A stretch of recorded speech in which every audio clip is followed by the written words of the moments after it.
Yeah. Let's go. We just gotta go hard. I go the hardest. I bring the pain. Not what you used to. It's all part of the game. Yeah, I just gotta go hard. I just gotta go hard. Go hard. Go hard. Yeah. Oh yeah, the beast back. Adrenaline pumping through my veins. Can't relax. Original. I am not the same as the. And welcome to this Friday NHL betting preview edition of Pucks Across Borders on Total Apex Sports and Pucks Across Borders YouTube, brought to you by the one, the only First Round Collectibles. Right now with our promo code Sports Addict, get 10% off whatever sports card you want in the entire First Round Collectible store. They have an ongoing sale up to 50% off tons and tons of cards.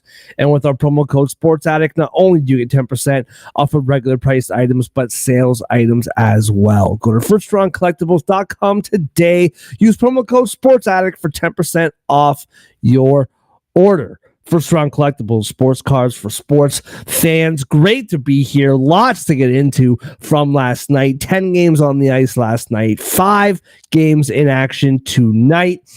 But before we get into all of that, as always, Andre, how you doing on a Friday, man? Happy Friday. Happy college football playoffs.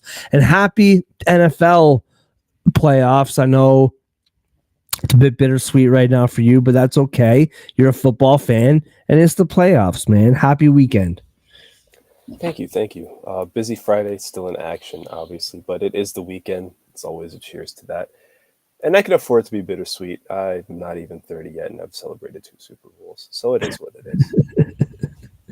is. Yeah, that must be. I mean, I've actually celebrated 1. I'm not too far. I guess 1's better than. What's that? You know. What was that? Sorry? I said, you could be like a Lions fan or a Bills fan, just praying for that first one. The Vikings. Could be, man. Well, I didn't prep you for this, but at the end of the show, I am going to surprise attack you with your favorite football bets of the weekend. But we got a lot of NHL action to talk to before we get to that. Last night in the NHL, 10 games, as I said, the Buffalo Sabres go to Ottawa, beat them 4-0 in Ottawa's homecoming. Of course, one of my favorite bets of the night was the over 5.5, and Ottawa couldn't even get 2. Couldn't even help me out at all with that bet. Tampa Bay continues. Boston struggles 4-1. The Lightning win at home. Your New York Rangers beating the Devils 3-2 in overtime. I know Sam Carrick was everyone's pick as an overtime game-winning goal scorer. The Dallas Stars beat Philadelphia 4-1 in Philly. And something that happened in Philly last night that I have actually seen firsthand. I went to a Flyers Blue Jackets game in Philadelphia in December years ago, before COVID, and the Flyers sucked at that time and the Eagles were good at that time, and the last 10 minutes of the game, the entire stadium was just chanting EAGLES and singing the Eagles fight song for the entirety of the last 10 minutes of the third period. And that's exactly what happened in Philadelphia last night. The Edmonton Oilers, another one of our picks that we were so confident in, was the Oilers minus 1.5. And they were losing 4-1 at the end of the first period. Pittsburgh goes on to win that game 5-3. The Blue Jackets, the one pick that we were confident in that hit very easily. The Blue Jackets beat the Kraken 6-2. Hurricanes beat the Leafs 6-3. The Ducks get smacked by the Blues 6-2. The Avalanche smoked the Wild 6-1. And I said on this show, I said that this line makes no sense. The Wild needs some respect, but watch the Avalanche win 5-1, and they almost did. They won 6-1. And the Vegas Golden Knights could not get a goal at home, losing to the Islanders 4-0. As I said on yesterday's show, this is why we love the NHL, man. Anything can happen any given night. Golden Knights at home, smoked. Wild at home, smoked. The Ducks, I know they're on the road. They get smoked. Crazy night in the NHL. Yeah, it was a busy one. It was a loud one for sure. I mean, most of these games you just mentioned, the winning team did not leave any doubt who was better that night. I mean, even like, you look at Pittsburgh and the way the Penguins jumped up to a quick 4-1 lead. And I know the Oilers kind of came back. They kind of had a chance cutting it to 2, entering the third, but the game was effectively over after the first. Tampa just completely suffocated Boston. Dallas did the same thing to Philly. Buffalo did the same thing to Ottawa. Columbus outscores everyone at home. You know the drill. Your boys just kind of got lapped by the Canes. It happens. Blues jumped on the Ducks. Like all those games, I basically just named every game, but all those games except for the River rivalry were just, we're going to punch you in the mouth today, and there's nothing you can do about it. So, I mean, that's how sports are sometimes, and that's how hockey is sometimes. As much as puck luck is real, as much as you can get outshot and still come out on top, there's so many variables in hockey. Sometimes you just get beat, plain and simple, and we saw a lot of that last night.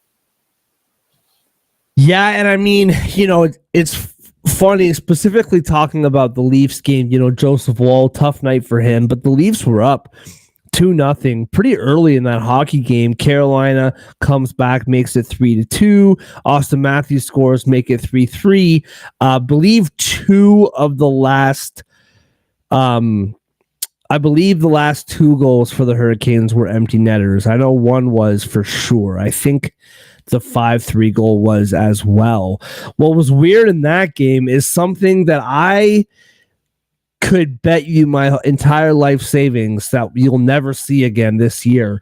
And that's Austin Matthews and Mitch Marner were both -6 on the night last night, which you just will never see, have never seen. That's one of the rarest things going right now in the NHL. The one thing we kind of talked about this yesterday a little bit, and we've talked about it a little bit over the last couple days, but Vancouver, they did not play last night, but we talked about this a couple nights ago when they played Washington, that the Canucks were basically the Rangers, but they just have like all those loser points, right? And keeping themselves in the mix for the playoffs, currently sitting in the last wild card spot.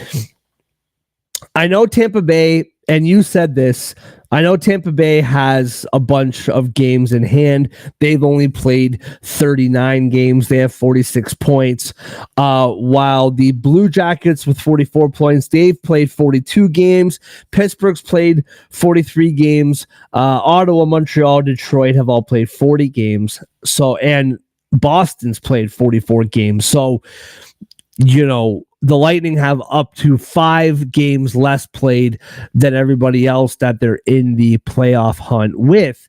That being said, maybe less so Tampa with this conversation, but teams like Boston, Vancouver, and we can throw Tampa Bay in the mix, understanding maybe less so. Those 3 teams are officially like on notice right now, man.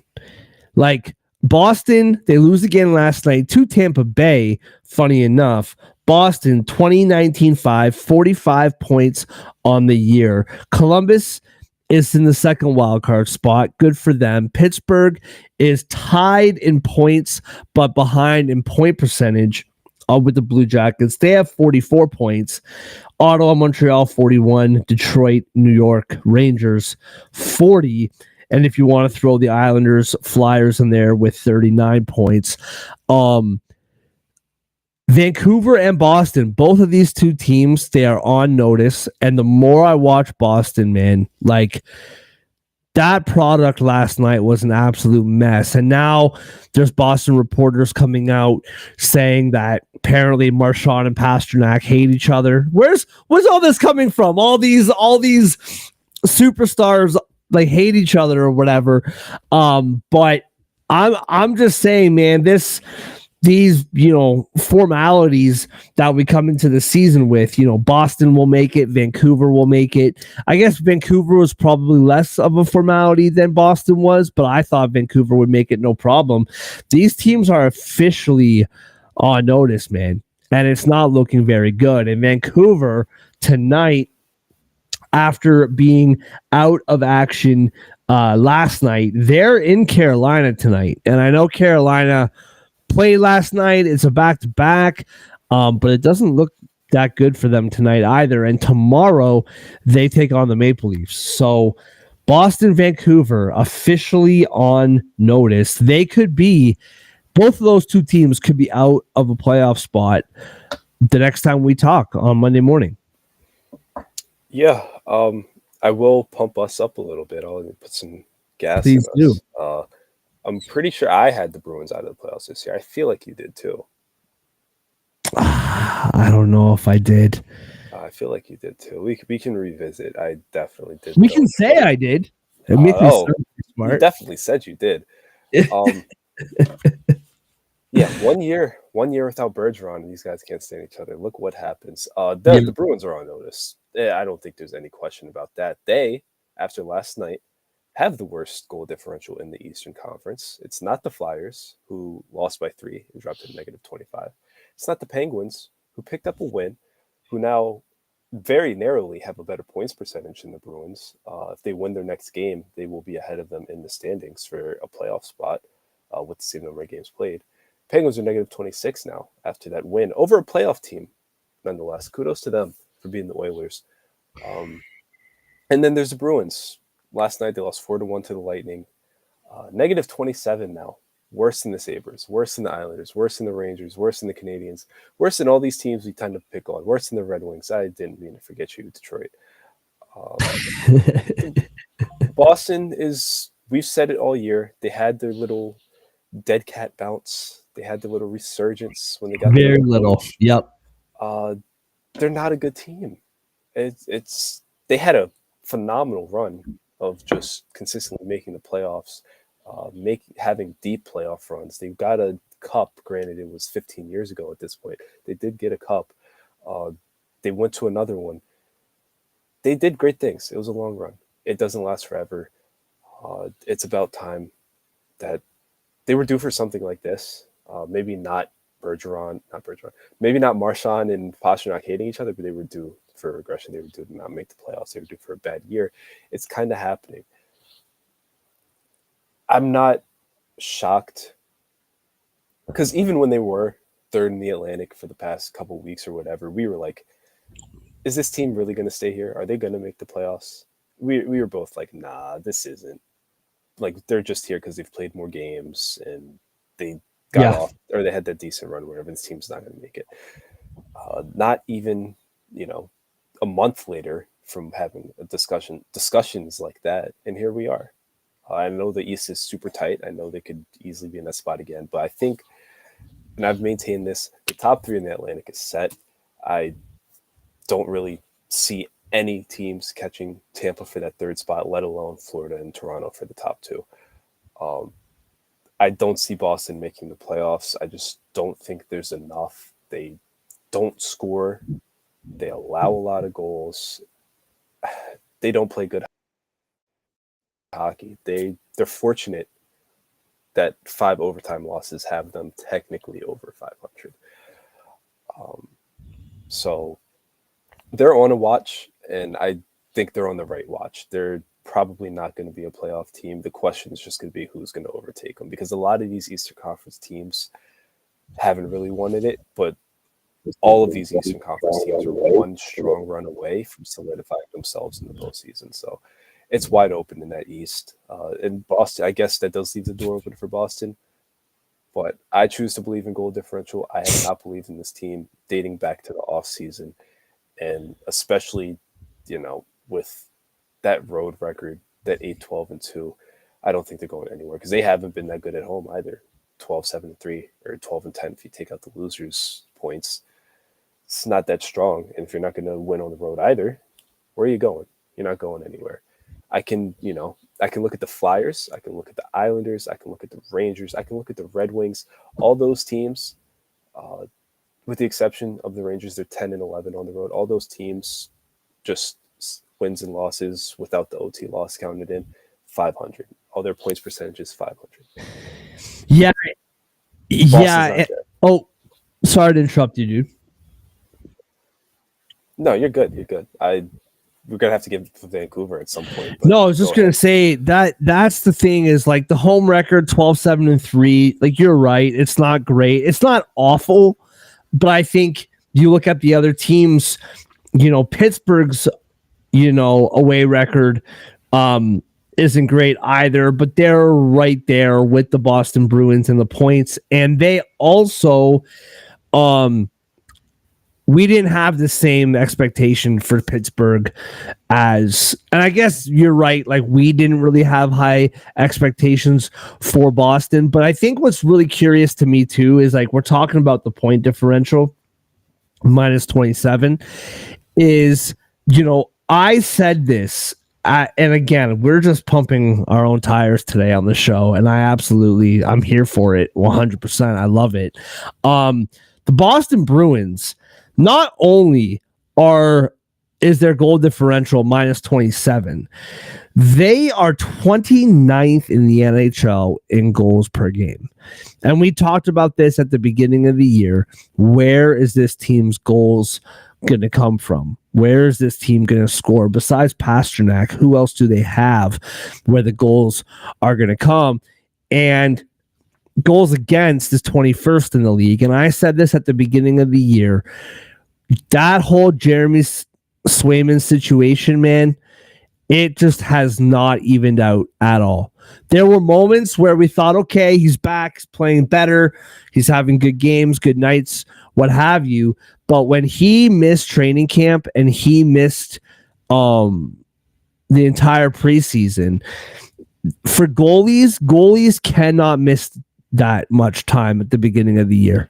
They just can't. It's a whole different thing, man. It takes a lot longer to find your legs as a goalie, like missing all that time, than it does as just a normal forward defenseman, what have you. And that's the thing is like, if you're giving up a bunch of goals, fine. If you're the Columbus Blue Jackets, you give up a bunch of goals, fine. You got to score 3.5, 4.5 goals per game to make up for it. And the Bruins just can't do that right now. And when you look at the standings, like they play Florida tomorrow afternoon, 1:00 in Florida. That's an awful spot for the Bruins. Awful. And then next Tuesday, they play Tampa again. And it's in Boston. But you play Tampa again. That's a borderline must-win hockey game. And by the time the puck drops on Tuesday, they very well could be out of a playoff spot. And before we move over to the Western Conference, what we're seeing from Pittsburgh could not come at a better time. 4-3-3 in their last 10 games. Another team who's been pretty bad on the road. But that game last night against the Oilers were never really in that game. And you felt that 3-0 Oilers score, make it 3-1. Maybe this is where the Oilers kind of bounce back and kind of get their rhythm and maybe they can come back. But the Penguins just didn't let them do it. And I'm just saying now, teams like Pittsburgh, Detroit, Montreal, even the Rangers behind them. I know you're going to kick and scream with me on that one. But I'm just saying, man, Boston needs to figure this out really soon, or they could find themselves substantially out of the playoffs here in just a few weeks' time. Red Wings, red hot. Montreal, hot. Not red hot, but they're hot. I'm just saying, man, if you're Boston, you'll probably be in the mix all the way till April, just because this Eastern Conference, the bottom half of it is so Jekyll and Hyde that I still feel like Boston's gonna have a couple months here to figure this out. But it's not looking good. And over to the Western Conference, we talked about this the other day, and we don't have to spend too much time on it. I just noticed, like, Vancouver, 46 points, 1 point ahead of Calgary, who is ninth in the conference. St. Louis, 44 points. Utah, 41 points. I do think Calgary and St. Louis will probably be the two teams who end up battling out for that last wild card spot. But if you're in the West, Colorado has been bumped by Dallas out to the first wild card spot. But really, the only playoff spot that's up for grabs in the Western Conference is that last wild card spot. I think the first wild card spot, whether it's the King or whether it's Colorado or Dallas or maybe Minnesota, drops off and goes into that spot. I think this Winnipeg, Dallas, Minnesota, Vegas, Edmonton, Los Angeles, and Colorado, I think those 7 teams are like 99.9% in the playoffs. And now Vancouver is finding themselves battling for the only spot left in the West. And I don't see how they, obviously when you have teams like Calgary, teams like St. Louis, teams like Utah, like Calgary, Utah, St. Louis, we thought those teams would be where they are right now. They're not overachieving. They're not underachieving. Some people might say Calgary is overachieving. I thought they'd be good, but there we go, pumping our tires again. But Vancouver's got to be careful here, man. Whether it's trading JT Miller or Pedersen or whatever it is that they think is going to fix this mess, I'm not convinced either of those two options are going to fix this. But Vancouver's got to be really careful right now. I did have one quick question for you, just to circle back to the East. Playoff odds. Boston Bruins -110 to make the playoffs. New York Rangers +200 to make the playoffs. Who do you have more faith in making the playoffs? Oh, that's a good question. I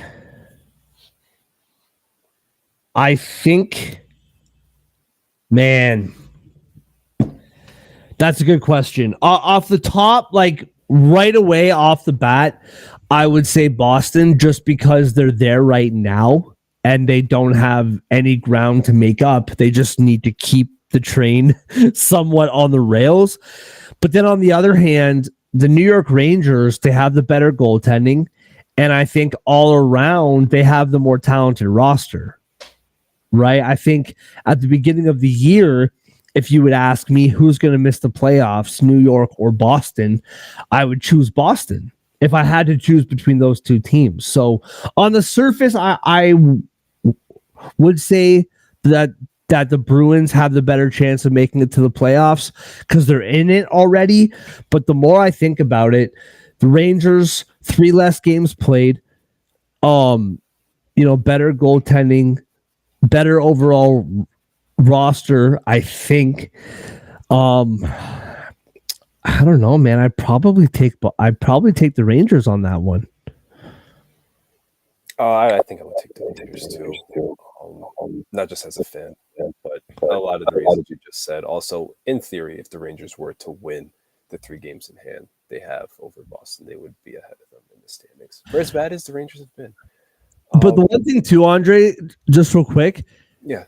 The one thing too is we talk about the West and how I just said that really the only playoff spot that's like up for grabs in the West, in my opinion, is the one that Vancouver has right now. In the East, I think both of those wild card spots are wide open, right? So if Boston falls out, the Rangers have two spots that they can fight for, one of those two spots. And I guess the same thing applies to Boston as well. I just also think making it to the playoffs in the East is that little bit easier than it is in the West. Oh, yeah. The West, I mean, you hit a lot of the key points. I think you look at it and the Central teams are set plus one of the wild cards. I feel comfortable saying that. I feel comfortable saying the Pacific standings might not change again, except for I agree. LA flip-flopping. It boils down to that last spot.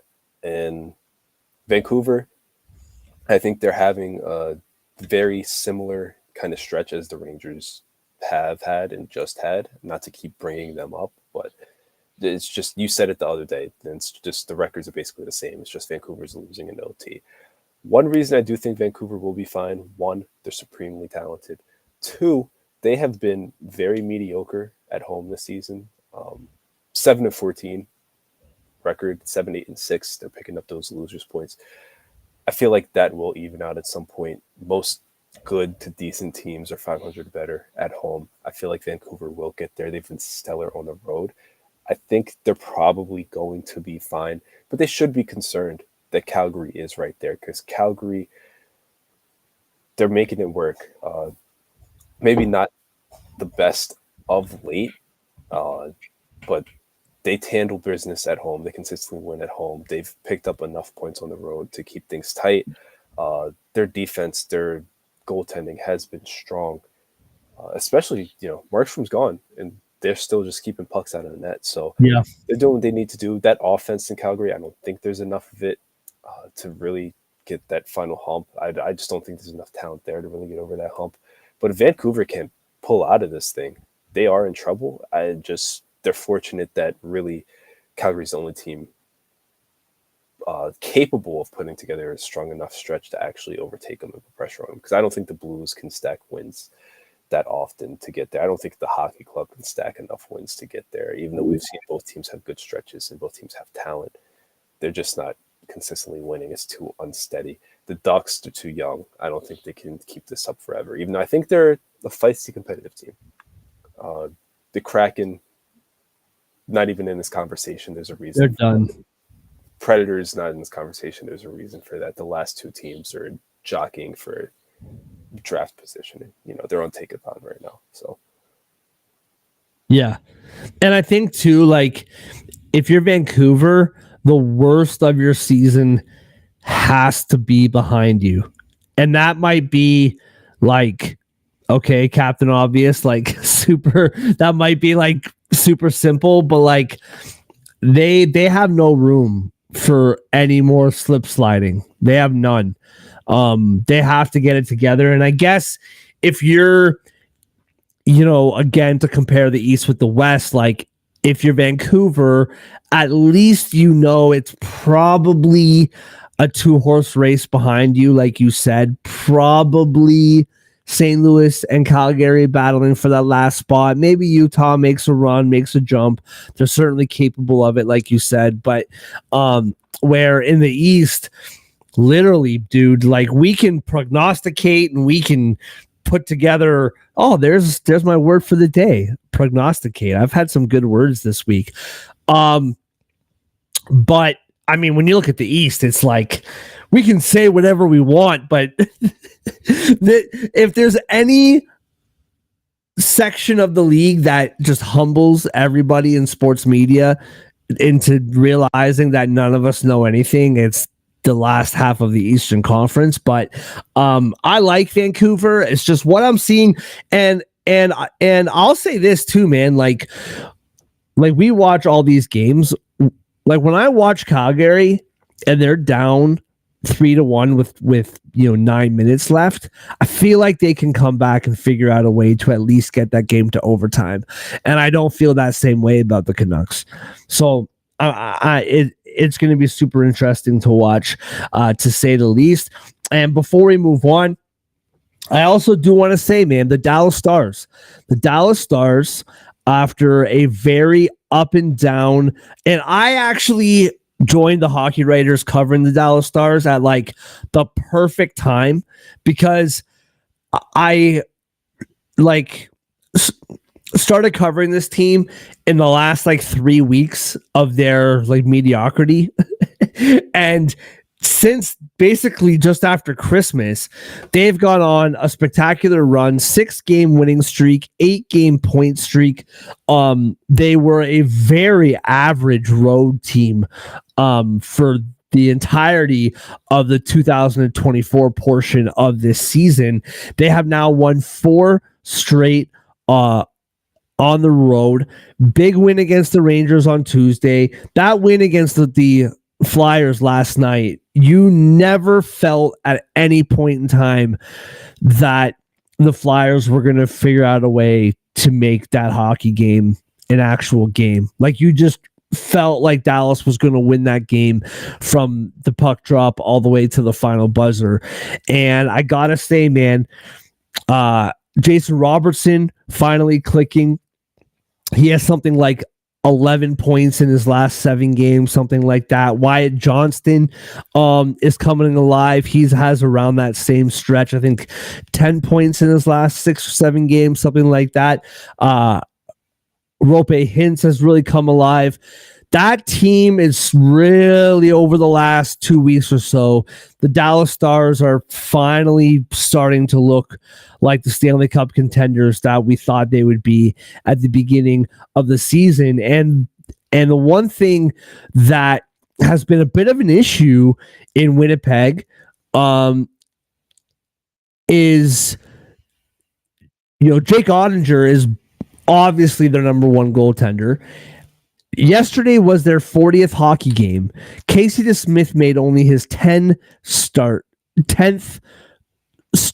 for the Stars this season out of 40 hockey games. He's on a 4-game winning streak. His save percentage over those 4 games is like 963 or something like that. 175 goals against in his last 4 starts.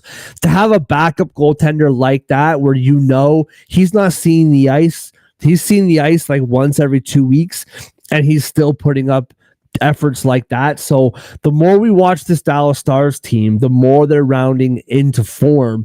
And the Wild, they're slip sliding a little bit. The Jets, will be really interesting to see what they do tonight. They have Eric Comrie in net tonight against the Los Angeles Kings.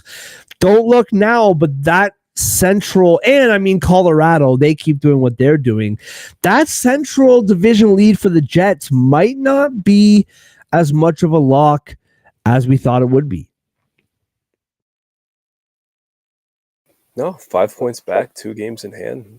Dallas is in a pretty good spot right now, and I must say, 4-game winning streak on the road, that's the big knock on them, or it has been so far. And, we dismissed it. They beat the Rangers, Blackhawks, and Utah beforehand. Not exactly a murderer's row.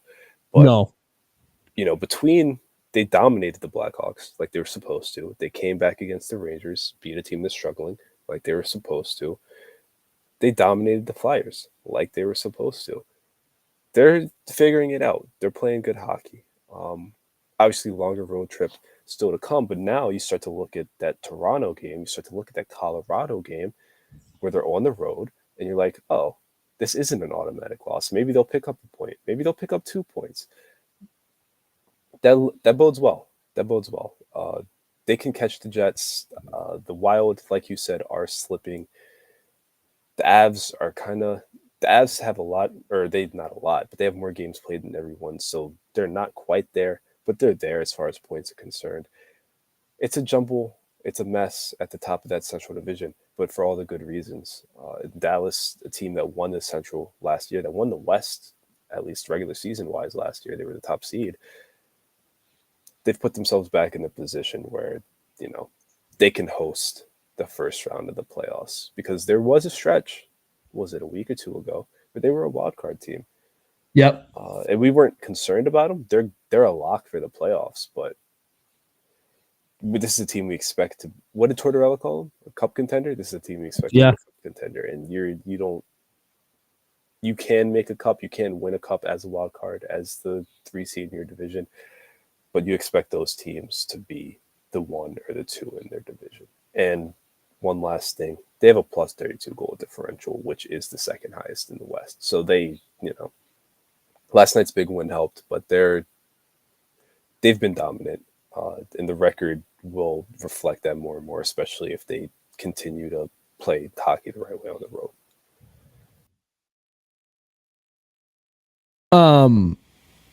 Yeah, 100%. I can't disagree with you at all. Elliot Friedman just retweeted a tweet from Sportsnet quoting Rasmus Andersson, defenseman for the Calgary Flames. When you look at a team like the Flames, they're an easy team to think, okay, if they're out of the mix by the time the trade deadline comes around, they have a lot of really good names that could be on the move at the trade deadline. And Rasmus Andersson is one of those names. Rasmus Andersson wants to remain a Flame for the rest of the season, next season, and hopefully beyond. That was a quote from that was just tweeted on Sportsnet. Elliot Friedman goes over the top with a Rasmus Andersson quote. I hate the Oilers. I hate the Canucks. That's just the way I am. Of course, I would love to stay here, but I've heard from everyone else who has been in my situation that it's a business. So we'll see what happens. I love that, just so straight up.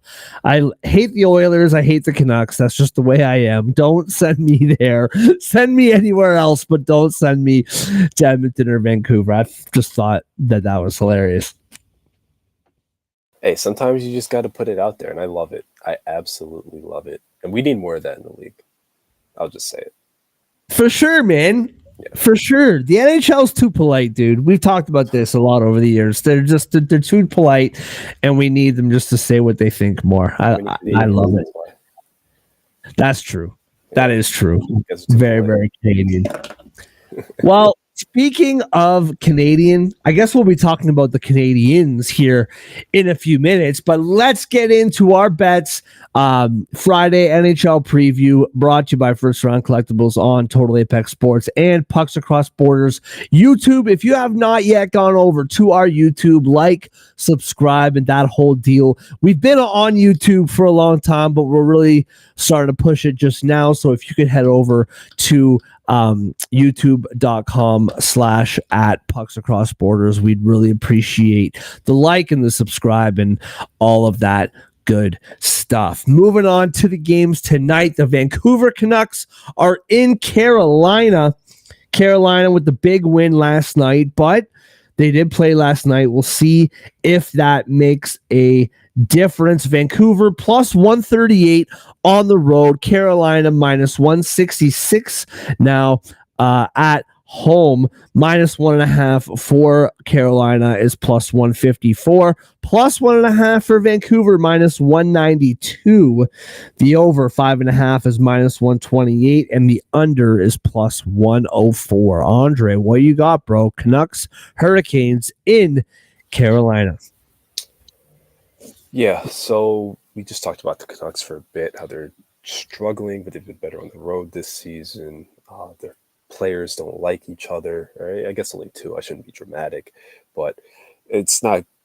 Things aren't going well for them right now. They're in a bit of a free fall. They've already hosted this Canes team. They lost 4-3 in OT, and that was before the Canes started the year kind of slow. I don't know if you remember. I do. It's hard to remember because they're now 25, 15, and 12. They're doing Canes things. And 16-5 at home. This Carolina team, just absolutely nasty and Riley. Second half of a back-to-back for them has me kind of concerned. But I don't trust Vancouver. It's really that simple. I know they're coming off 2 straight OT losses on the road. Not the worst thing in the world, but they, 3-game losing streak. They had a shootout win. They dropped 2 before that. They had a 1-goal win over the Sharks, and they dropped a few before that.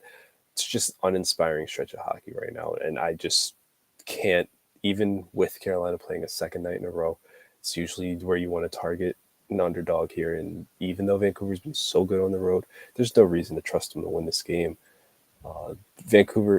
Carolina's odds aren't strong enough where I feel comfortable taking a straight up money line. I don't trust the 60-minute line because Vancouver has been finding a way to tie it up through 60 minutes.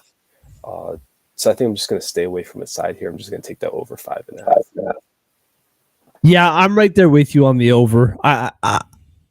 I think the over 5.5 is a good bet. Last time these two teams played, for whatever that is worth, back in the end of October, Carolina did win 4-3 in overtime. Surprise, surprise. And it's funny, man. We're talking about the Canucks now. In fairness, we've been talking about them getting to overtime a lot, and what have you. In fairness, in their last 10 games, they are 2-3-5. So those 5 overtime losses, they've had 10 on the season. 5 of them have been in the last 10 games. So that's not necessarily a whole season sample size, but still they have 10 overtime losses. And you may have just said this. I do listen to you. I'm just looking up my own stats too while you're talking. You may have just said this, but have they lost 2 overtime games in a row? I'm pretty sure they have, right? OT losses in a row after getting shut out by Nashville. Yeah. So if they get to overtime, it would have to be 3-3. And there would have to be a 4-3 final, whoever wins it, if the game does go to overtime. And if that does happen, then it would then the over would hit. The thing that makes me nervous about the over is just the fact that Vancouver just isn't scoring a lot of goals lately. And that does make me nervous. Their highest goal scorer over the last 5 games, Garland, 2 goals in the last 5 games. That makes me a little bit nervous to take that over. But I do think that is the best play of the game. We do got to throw out. Let's just see it here. For the game to go to overtime is plus 310, which I think is terrific value. It's crazy, man. 10 overtime losses on the year, and they've lost 12 games in regulation. So they have almost just as many overtime losses as they do regulation losses, which is pretty crazy. Moving on to Montreal in Washington, which I guess the odds are the way they should be. Every time I say the odds shouldn't be what they are, they're absolutely correct. So I should probably stop talking like that, make myself look like an idiot. But this Montreal team is playing really well. What is this rookie goaltender's name? He started 2 games in the NHL. He's starting a game tonight. You got this. Dopesh. There you go. Or Dobesh. They're the little esh on the end there. He's played really, really well. Already has a shutout. Tough task tonight, though, in Washington as the Canadians take on the Capitals. Washington minus 225 now. Some Montreal money coming in. Minus 225. The Capitals at home. Plus 184 are the Canadians on the road. Minus 1.5 for Washington's plus 114. Plus 1.5 for Montreal. Minus 140. Over 6.5 at plus 102, and the under is minus 124. Andre, how you feel about this game, man? Canadians Capitals in your nation's capital. That's right. Hockey, the hockey capital of the world, really. Hockey's an American sport. The Capitals are just, they're just so. They haven't been their best lately, but they've been really good at home all season long. They've been consistently hitting puck lines at home all season long. And, Vancouver really was one of the few teams lately to challenge that, even though they pulled out that OT win. But they beat the Canes by multiple goals. They beat the Kings by multiple goals. They beat the Bruins, the Rangers by multiple goals. If you're looking at their last 5 home games, or their last 5 home wins. So they're, handling business at home. They're handling business against good teams at home. That's kind of what you want. And their points percentage at home is one of the league's best. So I know Montreal's playing so well, but the Canadiens have already lost this team twice. They lost by 3 the first time. They lost by 2 the second time. I think I'm just going to keep trusting the Washington puck line here. I respect what Montreal is doing. Canadiens are playing, not the Canadiens, the Capitals are playing really good hockey at home this year. They're pretty much impossible to stop from scoring when they're at Capital One Arena, and it's really about how many stops you can get, and not how many stops you get, it's how many goals you can score yourself, and I just don't see Montreal keeping up with them. What do you think about the total? Did you give that out? I did not give that out. I'm leaning towards the over here, especially since plus 10. But I would stay away from this total because I could see this being a 4-2 game. I could see this being a 5-2 game, or 6-4, something like that. I could see this being either way. So, yeah. See, I'm a little bit more bullish on the Canadiens goal scoring than you are. I do think the -1.5 Washington is a good bet, plus 114. Dobesh has played really well in his 2 starts. He is a rookie, and he's playing a Washington Capitals team that just can't stop scoring. 2-1 win over Vancouver the other night put aside. Goaltending wise, it is Charlie Lindgren in that tonight, who he's super bummed out. I spoke with him on the phone this morning. I had to let him know that I had to let him go for my fantasy roster. Did not take it well. Maybe it'll be a little revenge spot tonight. Maybe he puts up a shutout and I feel like an idiot, but we'll see what happens. Wouldn't be the first time today that I felt like an idiot. Pretty common over here. But I just think the offense for Washington is going to be too much tonight. I like Washington -1.5. However, Charlie Lindgren a little bit shaky as of late, and I do like the goal scoring from Montreal. Man, this team is playing. They're on a mission. They're playing determined. They're playing really, really good hockey right now, and I like what I'm seeing from them. So I like the over at plus money. Let me just confirm what that is. Plus 102 over 6.5. I can see this being a 5-3 hockey game. So I am with you on that bet, but I actually really do like this over. And as always, Cole Caulfield plus 190 to score a goal tonight. This guy is scoring almost every single night. And out of nowhere, man, Alexei Protas, or Protas, or however you pronounce his name, he is scoring a lot right now as well, getting closer and closer to 20 goals on the year. He's plus 270 to score tonight. So those are the 2 guys that I'm looking at. Congratulations, by the way. If you took my Zach Rowinski plus, what was it, like 330 or 340 bet from yesterday, that hit. So if you've been tailing my goal scorers lately, you've been doing pretty well. So you're welcome for that.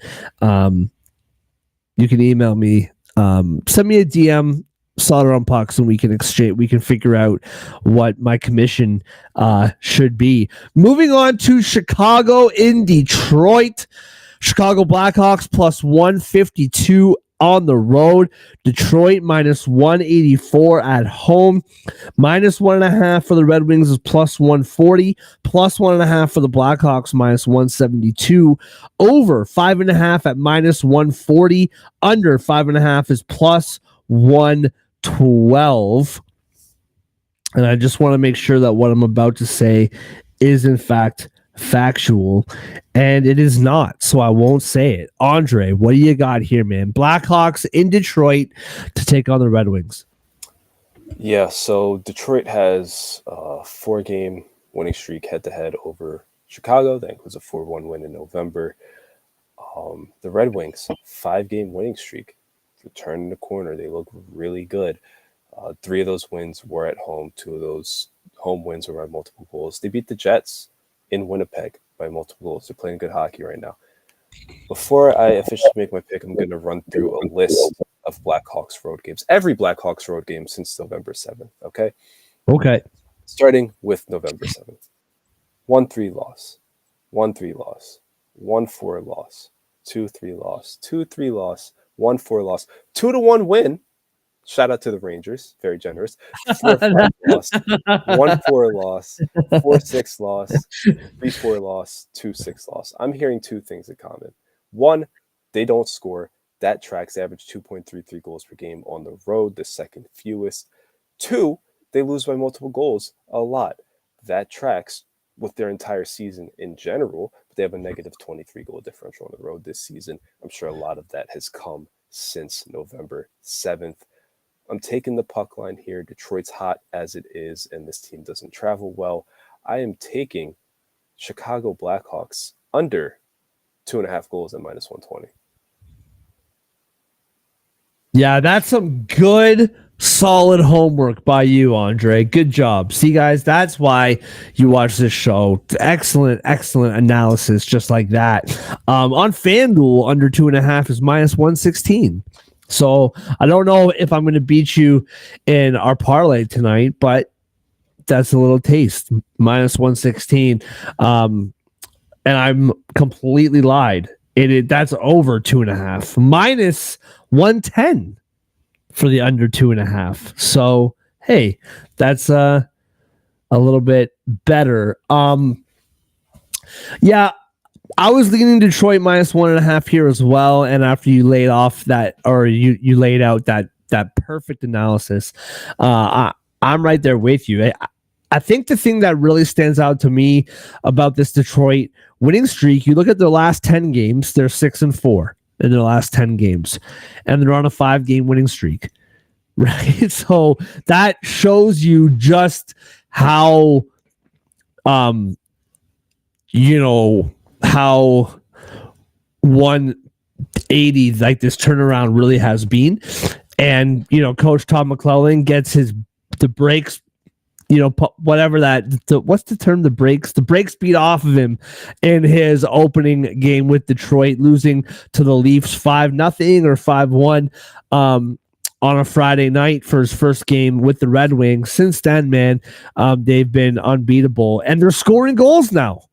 That's the thing that we've been kind of wanting from this team all year, scoring goals, and they're finally doing it. I'm right there with you in the minus 1.5. Moving on to Los Angeles in Winnipeg. Eric Comrie in net for the Jets tonight, and that I'm going to assume is the reason why this is a pick'em. Minus 110 both ways. The Winnipeg Jets minus 1.5 is plus 235. Plus 1.5 for the Kings is minus 300. That kind of tells you all you need to know about what Vegas thinks about this game. The over 5.5 is minus 120, and the under is minus 102. What do you see here, man? I'm trying. I think that the Jets can score on the Kings, despite who's in net. I think that the Kings don't allow a lot of goals more because of their defense than of their goaltending. Not that their goaltending is bad, but I feel like their defense is what really gets that job done. Yeah. I think the Jets can score on this team. Am I being too reactive to Eric Comrie in net? Because I see that and I immediately want to go over 5.5 and see this as a 4-3 hockey game. What do you see here, man? Kings, Jets in Winnipeg. I see what you're saying. I don't think I agree with you, but I do see what you're saying. I think when I look at this matchup, I don't think either power play is going to have success tonight. The Kings are great on the PK, but their power play is awful, and the Jets have a solid penalty kill themselves. So I don't see scoring there. I think 5-on-5, both teams want to hunker down, pin shooters to the outside, just make it a slow, grimy, low-scoring game. I think that's what both teams want. Especially, I don't think the Jets want to give up high danger chances without Hellebuyck back there. And the Kings never do. So I actually think I'm going to take the under 5.5 at plus 100. I do see this as a low scoring game, but I do understand what you're saying. And 5.5 is such a low total. It's always tempting to just go for it. It's very easy to get over 5.5 goals in the NHL. Now, As far as the side, I'm picking the Kings minus 110. I don't think the Kings get enough credit. Yeah, that's fair. This season, to be honest. They beat the Jets already, 4-1, November 27th. Good win for them. Granted, that was at home, but now they have a 4-game winning streak. The three of those teams, playoff teams, they beat Edmonton 4-3. They beat the Devils 3-0. They beat the Lightning 2-1. The Jets, I know they beat Nashville 5-2 the other day, but they had a 3-game losing streak before that. 2 of those games were at home to teams they probably should beat. Those games are going to want back. They're not exactly, their PK was 1-3 against Detroit. I think they allowed Nashville to get a power play goal. Granted, Nashville had like 7 or 8 opportunities, but Nashville did get a power play goal in that one. I don't think the Jets are playing their best right now. I think the Kings are playing much better. I think the Kings have just flown under the radar as consistent winners this season. I'm going to take that minus 110 for LA. Yeah, I think pound for pound, like there's some good matchups tonight, but this to me is absolutely the game of the night. Like I think both these teams coming in. The one thing, and maybe it's nothing, maybe it doesn't really matter, but because of the wildfires in California, the Kings game on Tuesday was postponed, or was it Wednesday? Wednesday was postponed. This team hasn't played in a while. We'll see if that makes a difference. I'm not sure that it does. You know me, I can't bet against the Winnipeg Jets. I don't know what it is with this team. I love this team and I'm here for it. I think that the Jets find a way to get the job done tonight. I do want to quickly though correct what I said. I watch these games and with my eyeballs, I'm just more impressed with the defense of the Kings than I am of the goaltending. That's just the impression that I get when I watch the Kings, when I watch the games. Their defensive structure is second to none. But I do have to apologize. Darcy Kemper, 11-2-5, 222 goals against, 920 save percentage. That's pretty good. So whatever I just said, I believe it based on my eyeballs, but the stats tell us the story, I believe, when it comes to that. I'm taking Winnipeg. And as always, when you bet the Winnipeg Jets, you got to throw out Kyle Connor, anytime goal scorer, plus 130. Typically, I throw out 2 points for Connor, 2 points for Scheifele, because when one of those guys gets a goal, the other one is usually in on it. Tonight, you can still take it. By all means, do whatever you want. Kyle Connor, 2+ points, plus 235. Scheifele is plus 250. The next shortest odds for 2+ points is Kempe at plus 310. So that just shows you Connor, Scheifele, these two are joined at the hip. I personally don't recommend this play for tonight because, like you said, I think this is going to be a much closer game. But that is there for you if you want it. All right, moving on to the last game of the night. San Jose Sharks in Utah. I do got to say, the NHL, I'm a little bit disappointed. It is my sister's birthday tonight. We're having a nice birthday party for my sister. I'm very excited about it. However, yeah, it's going to be a lot of fun. However, I'm going to be out of commission until like 10 o'clock. Full disclosure, I can't watch these games. Usually when I'm at my mom's house, I put on a hockey game or a football game. But since the Leafs, the Stars, and the Eagles, none of them are playing tonight. So as a birthday gift to my sister, I'm keeping the TV off. You couldn't give me anything on a Friday night. I told the NHL about my sister's birthday weeks ago, and they never responded. Sharks, Utah. This should be actually a really good hockey game, but I was hoping for a little bit, a little something more on a Friday night, but that's okay. Plus 225 are the Sharks on the road. Minus 280 are the Hockey Club at home. Minus 1.5 for Utah, minus 106. Plus 1.5 for the Sharks is minus 114. This reminds me, I did want to bring this up. The Montreal Canadiens plus 1.5 at minus 140. The books heard us and they're on to us, and they took away our valuable plus 1.5 play for the Montreal Canadiens, but it's still here for the San Jose Sharks. Minus 114. Love those odds. Over 6.5 at plus 106, and the under is minus 130. What do you got? Final game of the night. Sharks in Utah to take on the Hockey Club.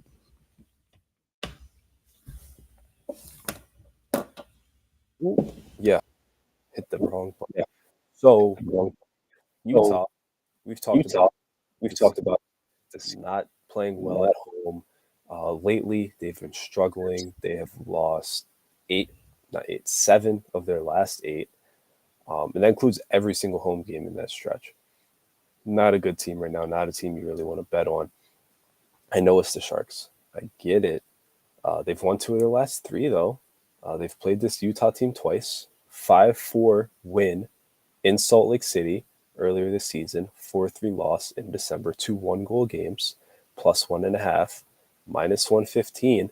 It's right there. It seems like free money. The Sharks might win this game. I'm going to go out on a limb and say the Sharks will win this game. I'm going to say it, but I'm taking that plus 1.5 because they've played 2 1-goal games with this team already. Utah can't beat anybody and can't score, let alone win a game. And San Jose's been kind of competing lately. You know, they've been keeping their head above water, so to speak. So I'm taking the Sharks plus 1.5 here. Yeah, I'm right there with you, man. I love that bet. It's one of my favorite plays of the night. San Jose Sharks plus 1.5. You laid it out perfectly, dude. 2 games against Utah. You won one of them, both 1-score games. Lest we forget, that 5-4 win, that was maybe the win. I'd have to go back and look at the historical records to be completely sure of this, but I'm fairly certain that was kind of the win that turned it all around for the Sharks. And I know to say turned it all around and they're still in the bottom of the conference, but that was the win that really started making this team competitive. Because if you remember before that, at the beginning of the season, they were not very good at all. They were losing 4-1 with like 5 minutes left, came back, tied the game, won in overtime. And that was when we started taking the Sharks more seriously from a betting perspective. And plus 1.5 at minus 114. I absolutely love those odds. As always, I will throw out Macklin Celebrini plus 260 to score tonight. Tyler Toffoli 4+ shots on goal plus 310, which makes me look at Tyler Toffoli 3+ shots on goal plus 126. His shots have been declining lately. This is true, but still at plus 126, I really do like that value for Tyler Toffoli 3+ shots. All right, moving on to our best bets brought to you by First Round Collectibles. Right now with our promo code Sports Addict, get 10% off any sports card in the entire First Round Collectibles store, including they have an ongoing sale up to 50% off, tons of cards. And with our promo code Sports Addict, you get 10% off of regular priced items and sales items as well. Go to firstroundcollectibles.com today. Use promo code Sports Addict for 10% off your order. First Round Collectibles, sports cards for sports fans. Andre, what do you got? Best bet on this Friday night? I am between 2 things, both involving the Blackhawks utility. And it's coming down to the wire. It's kind of tricky. I think I'm going to take, instead of the Detroit puck line, I think I'm going to take Blackhawks under 2.5 goals. Okay. Yeah. Let me find it here. Where is it? Okay. Yeah, I like that bet. All right. So Look at us, man. We're doing things a little bit differently, you know? We keep hitting a bunch of plays every single night, but not always our best bets. Our best bets have been a little bit shaky. We're hitting props pretty consistently. We're hitting bets that we don't pick as our best bets. So we're kind of changing things up a little bit. You're taking a game prop, Chicago Blackhawks under 2.5 goals scored. I like the Capitals here. We talked about the Vancouver Carolina game. I like the Sharks plus 1.5 minus 114. You and I disagree on the Kings and the Jets. I think that's the only result that you and I disagree on tonight. I'm going back to the last game.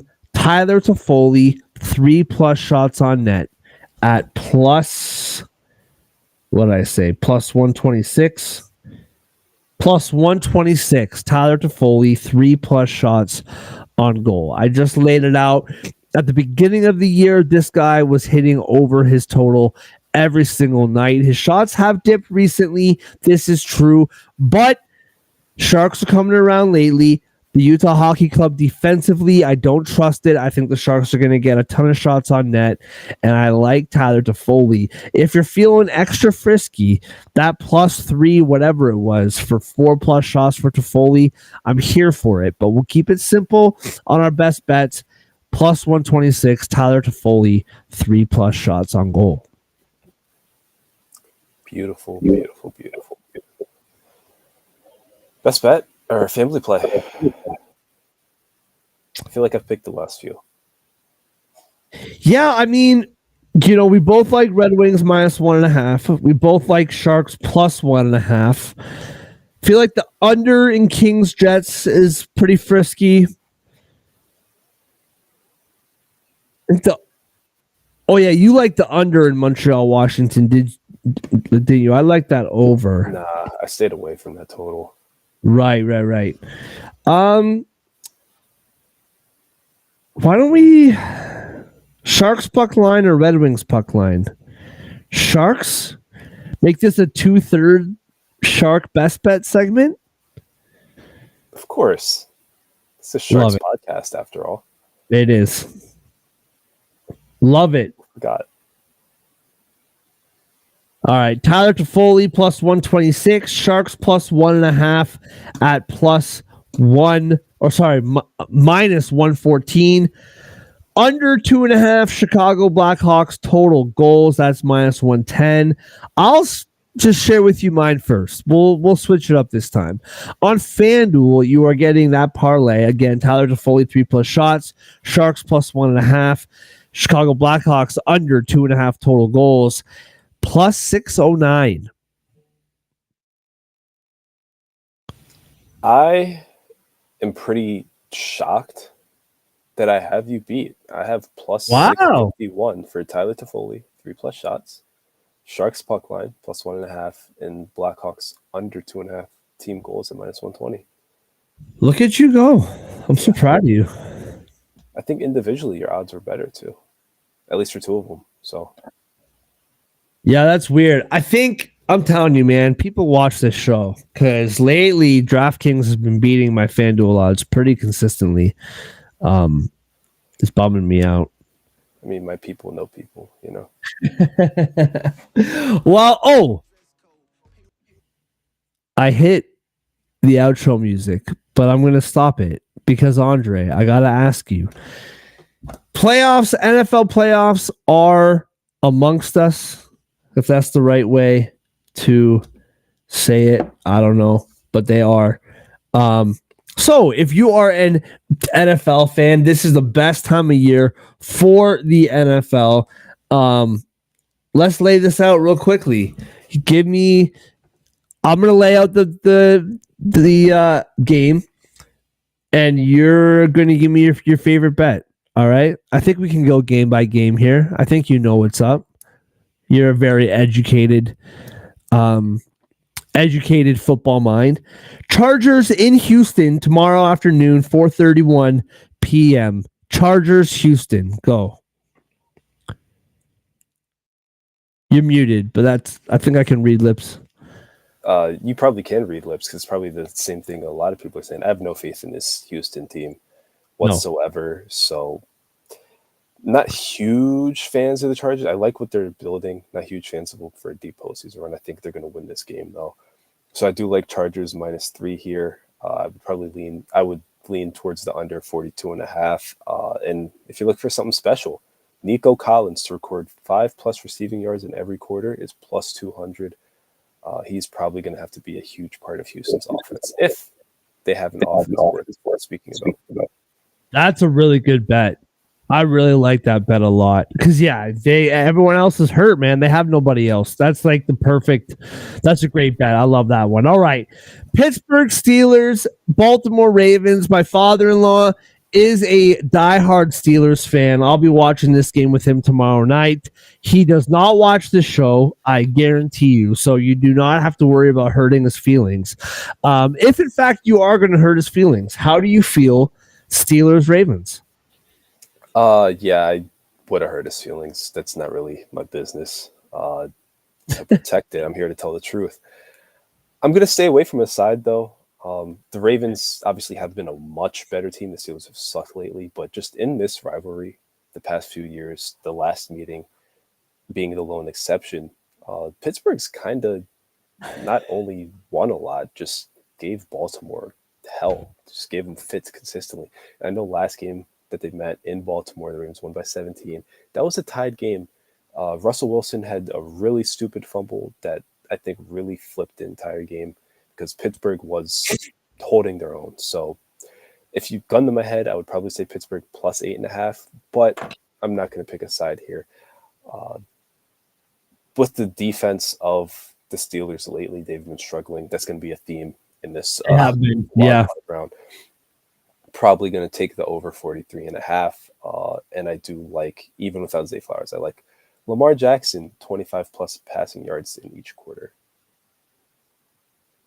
Oh, that's a good bet too. I like that one as well. I have a hard time not seeing Baltimore win this game. I know they made it to the conference championship last year, but playoff Baltimore is not regular season Baltimore. That's just a fact. I really like the Steelers plus 9.5. I know that the defense has been struggling as of late. I know that Pittsburgh's offense has also been struggling as of late. But this is the AFC North, man. This is not going to be a 10-point swing. It just won't. It is the North, right? Yeah, AFC North. Yeah, it is. This is going to be a close game. They always are, and I'm here for it. Plus 9.5. Denver, Buffalo. I have no idea. No idea. I mean, I think Buffalo probably wins, but I don't know, man. Denver has a really good defense, and Buffalo's defense is just okay. I don't know. What do you see here? This is the part where I probably have to disclose that my preseason Super Bowl was Bills versus Lions. So I do have the Bills taking this game. I don't know. The Broncos have been playing very good football lately. And I ignore that last week. The Chiefs weren't playing anybody. But I think just in general, the Broncos have been competitive. They've been good. The offense has been better than expected this year. The defense has been kind of, Denver, for the most part, as a franchise, really strong defenses in their history. So they've lived up to that this season.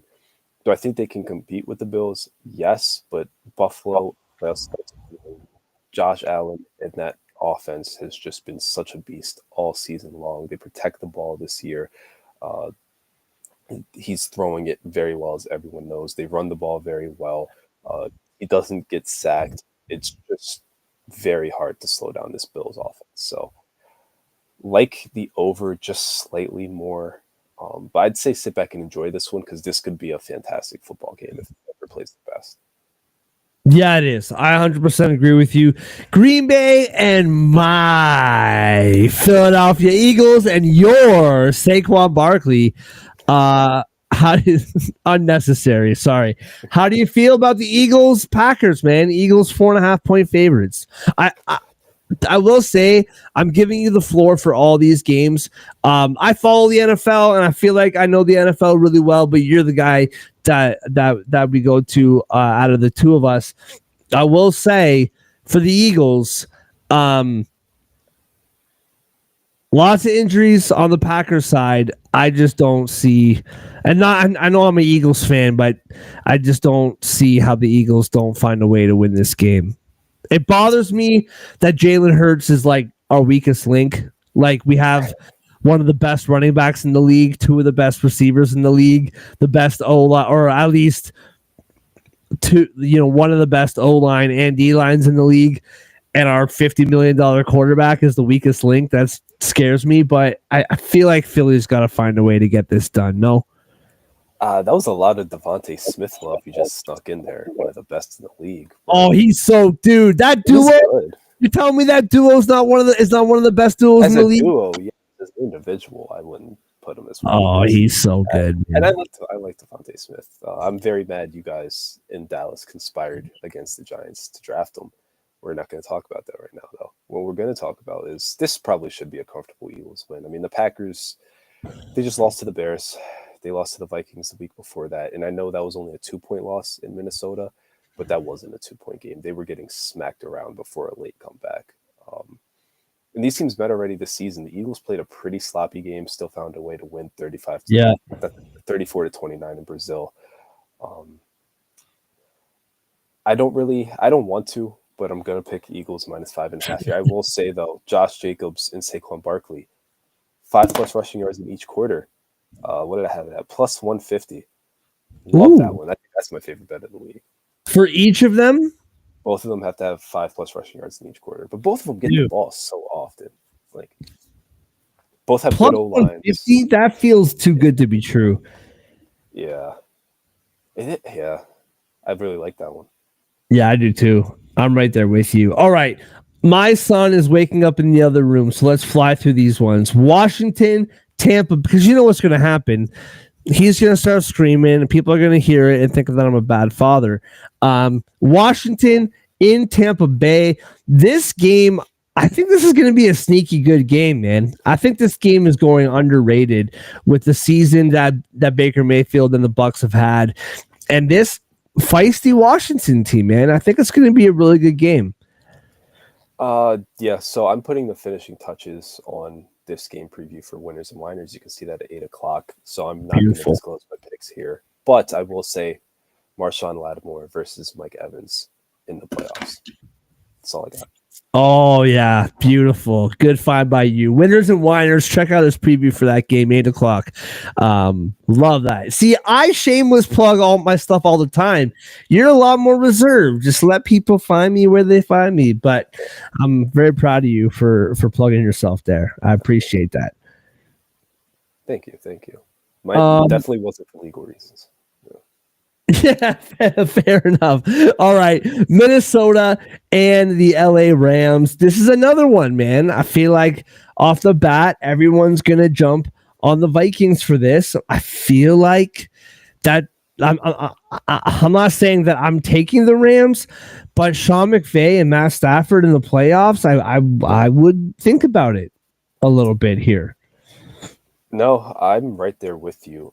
The Vikings, I like what they did for most of the season. I think this is a very good team. Yeah. I'm going to pretend that Sam Darnold's head didn't fall off in week 18 with a chance to get the 1 seed. What concerns me more is that the defense has now allowed 6 of the last 7 opponents to score more than 20 points. This defense was phenomenal all season long, except for 2 games in October. They played the Lions on Sunday. They gave up 31 points in their first loss. Short week, Thursday, in LA, gave up 30 points in their second loss to the Rams. They've only lost to 2 teams all year. One of them is this Rams team who cracked their defense just like Detroit did.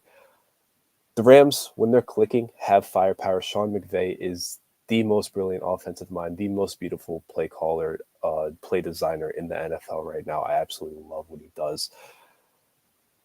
I like the over here. I think the Vikings offensively will and need to bounce back. This Rams defense isn't very good.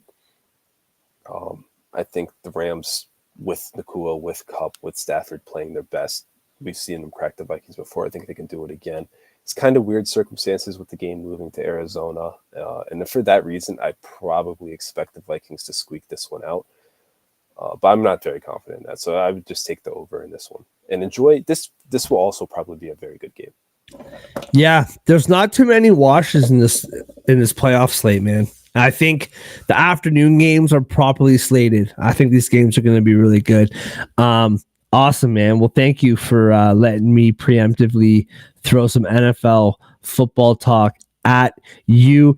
Everybody, thank you so much for joining us. As always, we appreciate it, whether it's on YouTube, whether it's on Twitter. We appreciate you. Shout out to First Round Collectibles, promo code Sports Addict for 10% off any card you want in the entire First Round Collectibles store. FirstRoundCollectibles.com, promo code Sports Addict. Shout out to Total Apex Sports for having us on board, talking about football, man. College football keeps on going. The NFL playoffs keep on going. They have lots of great content over there. We will see you on Monday. Thanks for watching.